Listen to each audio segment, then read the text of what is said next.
Goal बोली गेगरको आँखामा बहाल नतिरेर बसिरहेको आँसु आफ्नै इच्छाले घिसारेर ल्याएको एउटा फुल र फुलबाट निस्केको एक टुक्रा मासु आगोसँग संविदा गर्नेछ भन्न सकिँदैन, आगो सधैँ बल्नेछ यस्तो पनि भन्न सकिँदैन। उत्ताउला श्वेत पत्रहरू अँध्यारोमा पाउजुप लगाएर नाच्दैछन्। हिजो जस्तै गेगरको आँखामा घ्याटिसहरू हुन्, श्वेत पत्रहरू र किरणहरू जिन्दगीका गोलाहरू हुन्। हाँस्छ गेगरको आँखा र लालटिन बालेर अँध्यारो हटाएको दाबी गर्छ भन्न सकिँदैन। सम्पत पानी चाटेर अथवा आदेशानुसार तरबार थापेर बिना जनाउ गेगरलाई हत्या गर्न हिँड्छ भने गेगरको मृत्यु हुँदैन भन्न सकिँदैन। नर्कट खसाल्न आधी आउनै पर्छ दाबी गर्न सकिँदैन। जनश्रुति पर्याप्त हुन्छ, अर्थो केही गर्नुपर्छ भन्न सकिँदैन। मानिसका नसाहरू तारहरू हुन्, आँसुले भिजेपछि पनि बच्छन्। स्वर हिजोभन्दा फरक लाग्छ, लाग्नु अस्वाभाविक हो भन्नुहुन्न। तोरणलाई उडाइदिन्छ हावाको सुझेलीले पनि। यो कसरी भयो, किन भयो? टोसा खाना निर्माण नभइकनै मूर्ख ओठले चाहिँ शब्द छर्नु हुँदैन। थला किन पर्छ मानिस? थचार्छन् मानिसहरू जताततै मानिसलाई।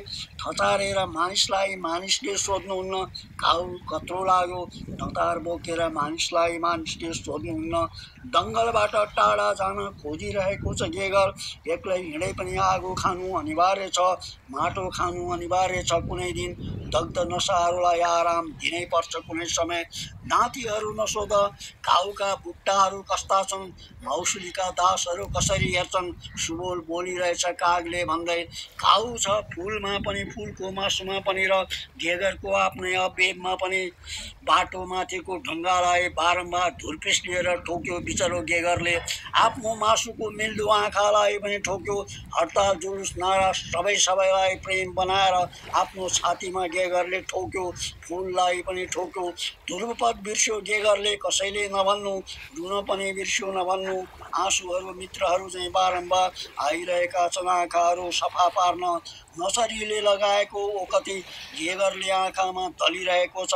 कतै सिक्काले खल्तिरहेर जीवनलाई चुमेको मौका पारेर गेगरमाथि आरोप नलगाउनु। खोला शान्तसँग बग्न चाहन्छ, बजार्नुहुन्न अब खोलाको छातीमा बुटहरू र ढुङ्गेनहरूले।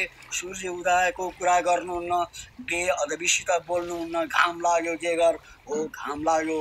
घाम लाग्ने कुरा अमन भइसकेको छ, फुटेको एक्रेट चाहिँ भइसकेको छ। घाम लाग्ने कुरा, फुल पहाड हो, फुलबाट निस्केको एक टुक्रा मासु पहाड हो। मोर्चाबाट त्यागपत्र दिएपछि मृत्यु आराम हो, जीवन आराम हो। गेगर मर्न तयार छ, फुल पनि मर्न तयार छ।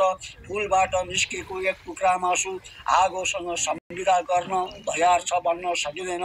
गाडा तेल खाएर मोर्चामा फुलबाट निस्केको एक टुक्रा मासु हिँड्न तयार छ भन्न सकिँदैन। यहाँहरू गोल बोली बुझेको दाबी गर्नुहुन्छ भने कृपया रुखहरू ढाल्न सुरु गर्नुहोस् या खन्न सुरु गर्नुहोस्। गेगर र फुललाई पुर्नका लागि चिहान बहाल नतिरेर आँखालाई सताइरहेका पनि छन् आँसुहरू। फुललाई पनि शास्ति दिइरहेका छन् आँसुहरू। नभन्नुहोस् गेगरलाई, फुललाई आगोसँग संविदा गरेर बाँच्ने। गोल बोली अब घामको अर्थ परिवर्तन भएको छ, व्यापक छैन। आधा रत्तीको तौल पनि छैन। गेगरले तौलिसक्यो, घाम लागे पनि जल्सामा। गेगरले तौलिसक्यो, घाम लागे पनि जल्सामा। ताँती हुन्छ गेरुको काँडाको, गेगरहरू फालिन्छन्, फुलहरू चुडालिन्छन् अतीत कोट्टाएर। फुलहरू चुडालिन्छन् अतीत कोट्टाएर। धन्यवाद।